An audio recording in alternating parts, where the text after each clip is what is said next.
sending federal money to libraries. Andrew Limbang, NPR News.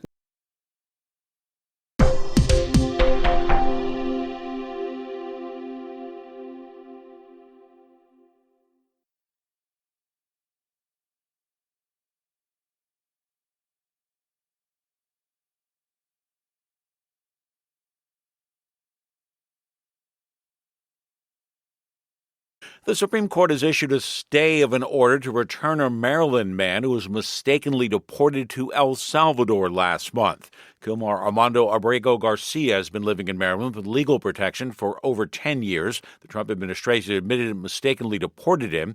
NPR's Jasmine Gars reports. The Trump administration has said Kilmar Armando Abrego Garcia's deportation was an administrative error, but has doubled down on saying he was a gang member. U.S. District Judge Paula Zinis says there's no evidence of that and gave the Trump administration a deadline of 12 midnight today to bring Abrego Garcia back to the U.S. The Trump administration quickly asked the Supreme Court to block the order, calling it absurd. Chief Justice John Roberts, in a brief order, says Zinis' order is stayed until the Supreme Court weighs in on the case and that responses should be filed by 5 p.m. on Tuesday.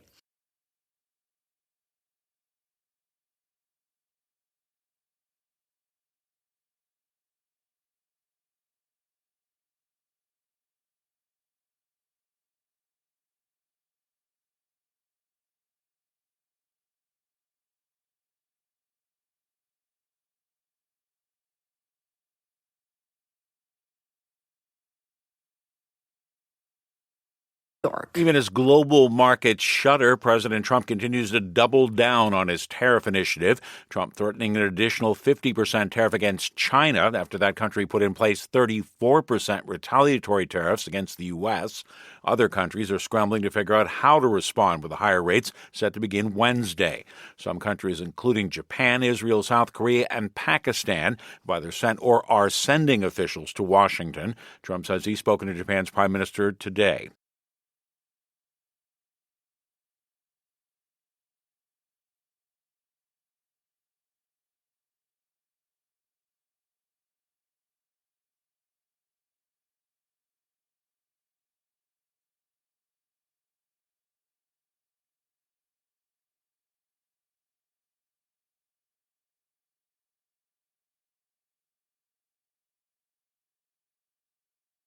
More than half a dozen Republican senators have signed onto legislation to try to rein in President Trump's tariffs. NPR's Claudio Grisales reports the bill is being led by a Senate Democrat. Washington State Senator Maria Cantwell filed legislation to force the president to negotiate with Congress before imposing tariffs. The Democrats' plan has 13 co-sponsors and a growing list of Senate Republicans signing on. This comes as President Trump's wave of tariffs is fueling havoc through global financial markets and raising worries of long-term economic impacts. Several senior GOP senators are among the Republicans signing on, including former Majority Leader Mitch McConnell of Kentucky, Susan Collins of Maine, and Lisa Murkowski of Alaska. The effort is not expected to get very far with stronger opposition in the Republican-led House, but it sends a signal of a growing divide with the president.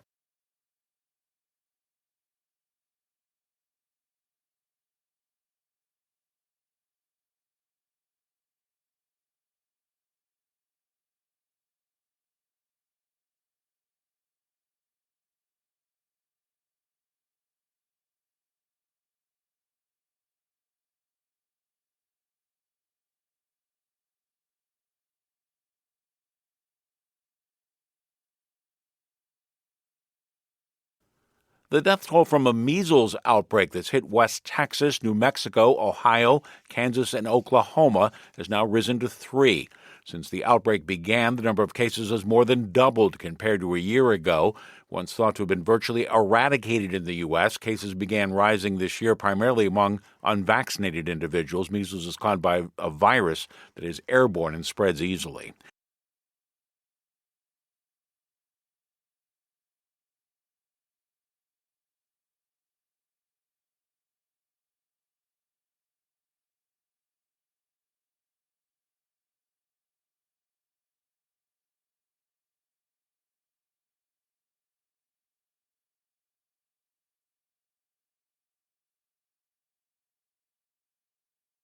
respectively. The memoir All Boys Aren't Blue by George M. Johnson is now the most challenged book in libraries. That's according to a new report from the American Library Association. NPR's Andrew Limbong has the story. The ALA has released its annual State of America's Libraries report listing the most challenged books in school and public libraries. The second most challenged book of 2024 is Maya Kobib's Gender Queer, and the third is a tie between Stephen Chbosky's The Perks of Being a Wallflower and Toni Morrison's The Bluest Eye. According to the report, more than 70% of challenges, that is, any attempt to remove or restrict materials, came from organized groups and elected officials, whereas parents and individual library users accounted for about 20%. This report comes after President Trump moved to dissolve the Institute of Museum and Library Services last week. That is the agency in charge of sending federal money to libraries.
Thank you for watching. Can you do me a favor? Please leave a comment in the comments section below. That would really help. Thank you, and see you again soon.